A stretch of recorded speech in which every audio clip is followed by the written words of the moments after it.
Hello friends, I am back with another video. तो दोस्तों, आज हम बात करेंगे कि इस सिचुएशन में मतलब ये जो 5G आने वाला है, इन सिचुएशन में आपको 4G फ़ोन खरीदना चाहिए या 5G फ़ोन।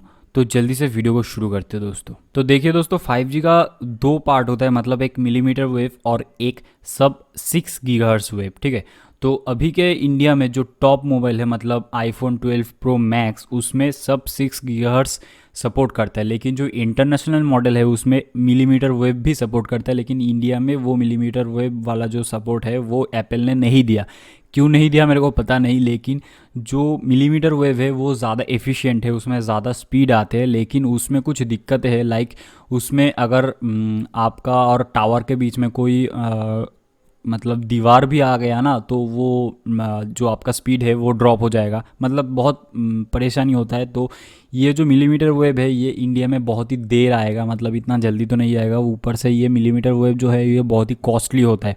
इसका जो मेकानिज़म है ये लोकल में यूज़ नहीं होगा, ये ज़्यादातर एयरपोर्ट में होगा और शॉपिंग मॉल में हो सकता है, और कुछ बड़े जगह पे जहाँ पे कोई मतलब रेस्ट्रिक्शन वगैरह नहीं होगा, जहाँ पे लोगों को ज़्यादा स्पीड की ज़रूरत है, जहाँ पे कोई दीवार वगैरह नहीं होगा। ऐसे सिचुएशन में ये मिलीमीटर वेव काम में आएगा, क्योंकि इसमें बहुत खर्चा होता है। ये ऑल ओवर इंडिया स्टेब्लिश करना थोड़ा दिक्कत की बात हो सकता है, क्योंकि इसमें कुछ ज़्यादा रिसोर्सेज भी लगता है और ज़्यादा पैसे भी लगता है। तो सब 6 गीगाहर्ट्ज़ जो टेक्नोलॉजी है ये ऑल ओवर इंडिया आएगा।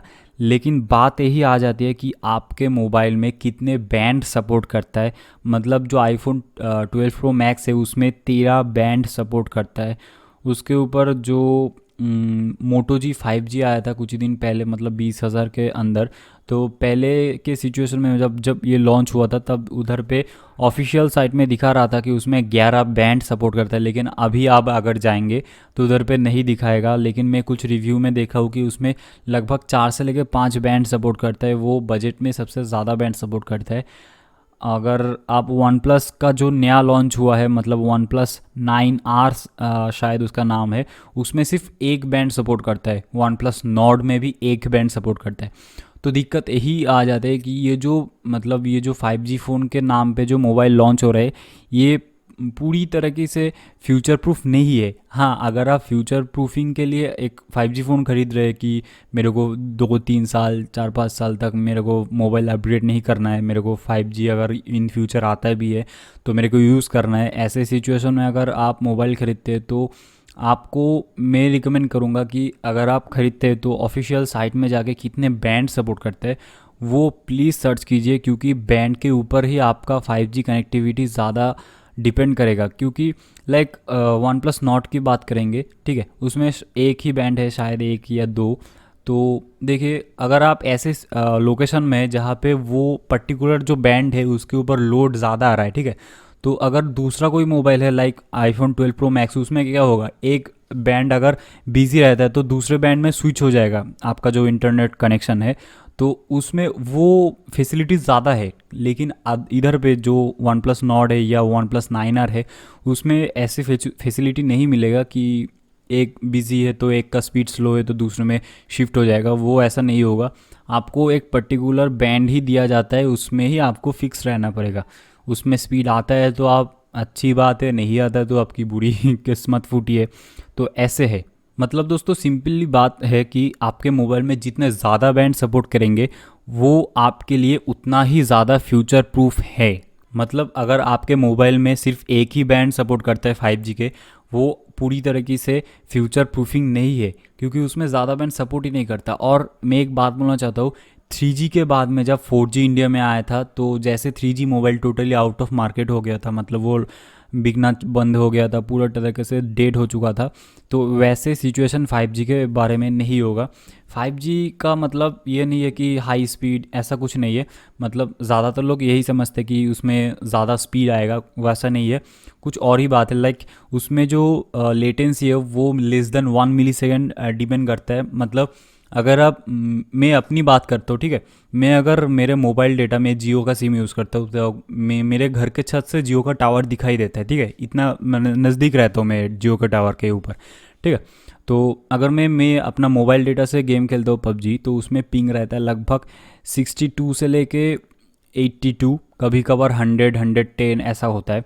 अगर मैं अपने वाईफाई से खेलता हूँ तो वो ही पिंग रहता है लगभग 22 से लेकर 32, 35 ऐसा रहता है। 35 के ऊपर कभी नहीं गया, फिक्स रहता है। और अभी जो 5G आने वाला है उसमें बोला जा रहा है कि वो लेस देन 1 मिली सेकेंड पिंग होगा। तो ये एक क्रेज़ी नंबर है।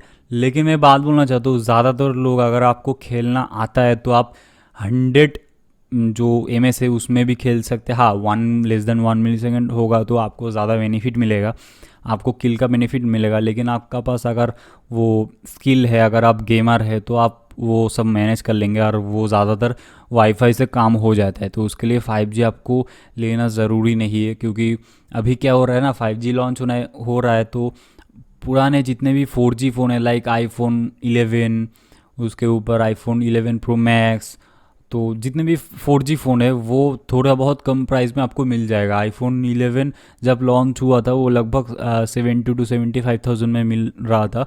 लेकिन अभी वो फ़ोन 47, इवन में 45 तक भी मेरे को दिखा। इवन 45 के ऊपर आप बैंक क्रेडिट कार्ड, कुछ एक्सिस बैंक का जो ऑफ़र है वो अगर लगाते तो 2-2.5 हज़ार तक और आपको डिस्काउंट मिल जाएगा।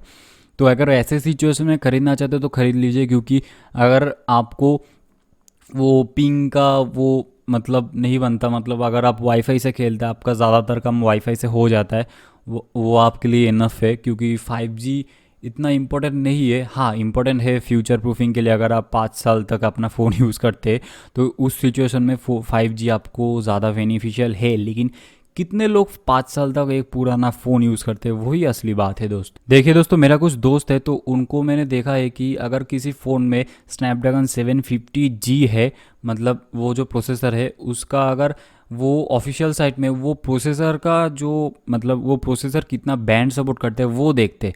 लेकिन उसके ऊपर जितने भी मोबाइल मैन्युफैक्चरर्स है जो मोबाइल बनाती है, तो उनका जो बैंड सपोर्ट है वो नहीं देखते। मतलब मैं बोलना चाहता हूँ कि एक प्रोसेसर में 8 या 10 बैंड सपोर्ट हो सकता है, लेकिन इसका मतलब वो नहीं कि उस प्रोसेसर से अगर रियलमी या रेडमी या मोटोरोला कोई भी फ़ोन बनाता है तो उस फ़ोन में भी आपको 10 बैंड का सपोर्ट मिलेगा।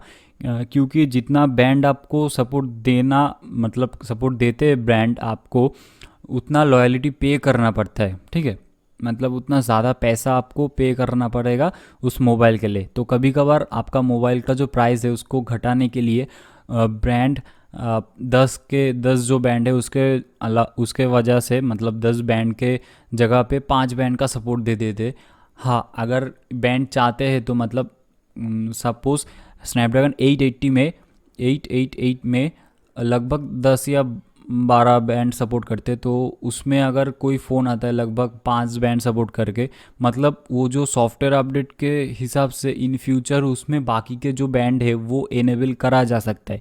वो टोटली ब्रांड के ऊपर डिपेंड करता है, वो आप कुछ नहीं कर सकते। अगर आपका लक है, अगर फ्यूचर में अपडेट के वजह से आपका जो बैंड सपोर्ट है वो इनेबल करा जाता है तो आपका लक अच्छा है। मतलब अगर सिंपली समझना चाहते हैं, मतलब आपके मोबाइल में अगर हार्डवेयर, मोडेम या एंटेना, ये तीनों चीज़, या इनके ऊपर अभी अगर कोई चीज़ लगता है 5G के लिए, अगर ये तीनों हार्डवेयर, ये चारों हार्डवेयर आपके मोबाइल में प्रेजेंट है तो सॉफ्टवेयर अपडेट के हिसाब से वो इनेबल करा जा सकता है। ये टोटली आपके मोबाइल का जो ब्रांड है, मतलब अगर वन प्लस का है, अगर नोकिया का है या सैमसंग का है, वो ब्रांड के ऊपर डिपेंड करते हैं, ये आप कुछ नहीं कर सकते। लेकिन जितना हो सके ज़्यादा बैंड सपोर्ट करे ऐसा मोबाइल लीजिए अगर आप फ्यूचर प्रूफ रहना चाहते हैं तो दोस्तों, अगर कंक्लूजन की बात करेंगे तो 5G के नाम पे आप कोई भी फ़ोन मत खरीदिए। बैंड सपोर्ट की, जो बैंड कितना बैंड सपोर्ट करता है आपका मोबाइल, वो सर्च कीजिए, वही आपको असली मायने देगा। मतलब अगर आप फ्यूचर प्रूफिंग के लिए मोबाइल खरीदते तो वो देखना। अगर मेरे को पर्सनली पूछे तो मेरे को अगर आईफोन 11 45,000 में मिल रहा है, अगर मेरे पास पैसा होगा तो मैं ज़रूर खरीदूँगा। मेरे को उतना दिमागबाजी नहीं करना है कि वो 4G है, मेरे को 5G नहीं मिल रहा। देखो दोस्तों, अगर एक फ़ोन में सिर्फ 5G के अलावा सब कुछ मिल रहा है मेरे को, तो मैं क्यों ना लूँ, क्योंकि मेरा काम 4G का जो नेट स्पीड है उससे हो रहा है, ठीक है। मैं ऐसा कोई हाई फाई काम नहीं करता मोबाइल डेटा के ऊपर कि मेरे को एकदम 1 मिली सेकेंड लेटेंसी वाला एकदम हाई फाई स्पीड चाहिए, उसके ऊपर मैं बहुत मतलब हाई लेवल का वर्क करता हूँ, उसके लिए मेरा वाईफाई राउटर है भाई। अगर मेरे को और भी स्पीड चाहिए, मैं राउटर का जो रिचार्ज पैक है वो ज़्यादा कर लूँगा। मैं 600 रुपये का रिचार्ज करता हूँ, अगर ज़रूरत पड़ेगी नेट की स्पीड तो मैं 1200 रुपये का कर लूँगा। तो मेरा सोल्यूशन ये है, ठीक है, क्योंकि मेरा मैक्सिमम काम वाईफाई के ऊपर हो जाता है। ऐसा नहीं है कि 5G के ऊपर अगर आप कॉलिंग करते तो वो ज़्यादा बेहतर होगा। हाँ, 5G के ऊपर अगर कॉलिंग करते तो आपका कॉल ड्रॉप कम होगा। अगर आप बहुत ही मतलब किसी अंडरग्राउंड में, मतलब जो बेसमेंट वगैरह है बड़े बड़े घर के, उधर पे रह के अगर आप किसी को कॉल करते तो उसके सिचुएशन में 5G का जो कॉल रिसेप्शन है वो ज़्यादा बेहतर काम करेगा। तो थोड़ा बहुत अच्छा है 5G, लेकिन 5G को डेवलप होने में इंडिया में बहुत ज़्यादा टाइम लगेगा। लगभग आप मिनिमम तो 3 साल पकड़ के रखो, क्योंकि 5G इतना जल्दी नहीं आएगा। 5G दो तरीके से आ सकते हैं। एक तो जो 4G टावर है उसमें कुछ मोडेम लगा के उसको ही 4G के पीक पॉइंट पे अगर ले जाते, वो 5G की तरह काम करेगा, लेकिन वो टेक्निकली 5G नहीं होगा, वो एक्चुअली आप 4G का हाई स्पीड यूज़ करेंगे। और जो 5G का पीक पॉइंट है उसको स्टेबलाइज करने में इंडिया में बहुत ज़्यादा टाइम लगेगा, क्योंकि 5G का जो टावर वगैरह है वो बहुत कॉस्टली होता है। क्योंकि 4G जो आया था, मतलब वो जियो ने एकदम प्री प्लान था, मतलब वो धड़ाक से आया मार्केट में, सब अपना बिजनेस वगैरह बिछाया और बिजनेस चालू, ठीक है। तो 5G का टाइम में ऐसा नहीं हुआ, लगभग 3 साल तो पकड़ के चलिए, मतलब अच्छे से, क्योंकि पहले तो 5G इंडिया के हर एक कोर्नर तक नहीं जाएगा, मेट्रो सिटी में आएगा। उसके बाद मेट्रो सिटी में की भी जो मेन प्लेस होता है उधर पे रहेगा। अगर कोलकाता में, मैं कोलकाता से हूँ, अगर कोलकाता में आता है तो कोलकाता के हर जगह पे पहले नहीं बैठेगा, कोलकाता के जो मेट्रो CC1 CC2 ऐसे जो प्लेसेस है उसमें आएगा, उसके बाद अंदर तक आएगा, ठीक है। तो अगर आप विलेज से हो या बहुत दूर रहते हो मेट्रो सिटी से, तो आप 5G की चिंता छोड़ ही दो, अभी तो आप 4G ले लो। 5G अगर मिलता है तो ले लो, अगर बजट में रहता है। अगर आपको कोई अच्छी सी 4G फ़ोन के ऊपर अच्छा प्राइस या डिस्काउंट मिल रहा है, अगर आपका बजट शॉर्ट है तो आप 4G ले लो। अगर आपके पास पैसे का कोई कमी नहीं है तो आप ले सकते हो, ठीक है, उधर पे कोई बात नहीं है, क्योंकि आपके पास पैसे का कमी नहीं है। अभी आप एक ले लो, 2 साल बाद फिर से चेंज कर लेना, क्योंकि वो 5G अभी स्टेबल होने में बहुत ज़्यादा टाइम लगेगा, ठीक है दोस्तों। तो दोस्तों आशा करता हूँ ये जो वीडियो था ये आपको थोड़ा बहुत समझ में आया। अगर ये जो वीडियो है थोड़ा बहुत आपको हेल्प किया होगा तो प्लीज़ दोस्तों लाइक कर लेना, और मेरा ये छोटा सा यूट्यूब का चैनल प्लीज़ सब्सक्राइब कर लेना, क्योंकि मैं थोड़ा बहुत मतलब रेगुलर नहीं हूँ यूट्यूब में, थोड़ा बहुत कभी कभार वीडियो वगैरह डाल देता हूँ। मैं जितना भी डालता हूँ इन्फॉर्मेटिव वीडियो डालने की कोशिश करता हूँ। मेरा हिंदी इतना अच्छा नहीं है, मैं बंगाली हूँ, तो प्लीज़, तो sorry for my bad Hindi. तो थैंक यू दोस्तों फॉर वॉचिंग माई वीडियो।